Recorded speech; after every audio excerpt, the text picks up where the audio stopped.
Hi hello friends மகாநதியில் இன்னைக்கு என்ன highlight பார்க்கலாமா? ராகினி வந்து சேரை போட்டுன்னு வாசலுக்கு வெளியே உட்காந்துருக்குறாங்க. இவங்க எங்கிட்டு இங்கிட்டு அங்கிட்டும் போகிறாளுங்க. இவங்களோட அக்கா தங்கச்சி கூட்டணி உடையன்னு பார்க்குறேன், ஆனால் ஒன்றும் உடைய மாட்டேந்தே.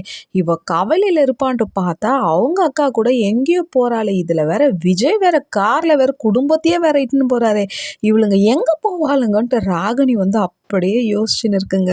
உங்களுக்கு கங்கா, யமுனா, காவேரியோட அக்கா தங்கச்சியோட பாண்டிங் உங்களுக்கு பிடிச்சிருந்தா உங்கள் ஃபேமிலியோட இது கனெக்ட் ஆனால் நீங்கள் ஒரு லைக் பண்ணுங்கள், கமெண்ட் பண்ணுங்கள். இங்கே ராகினிக்கா மற்றவங்களுக்கு நல்லது நடக்குதுனாலே இந்த அம்மாவுக்கு வேர்த்து விட்டுரும். அதுவும் சிங்கிளாக காவேரி மெஜாரிட்டியில் சந்தோஷப்பட்டாலே ரொம்ப புகையாயிடும். அதுவும் இப்போ குடும்பத்தோடு வண்டியில் போகிறாங்களே, இவங்க எங்கிட்டு போகிறாங்கன்ட்டு ரொம்ப இங்கிட்டும் அங்கிட்டும் அலைஞ்சு அப்பா ஒரு லெவலில் வந்து ப்ரெஷரில் வந்து ராகினிக்கு தலைவலி வந்துட்டு, ஐயோ கொஞ்சம் காஃபியாவது குடிக்கலாம், தலைவலி ரொம்ப பாரமாக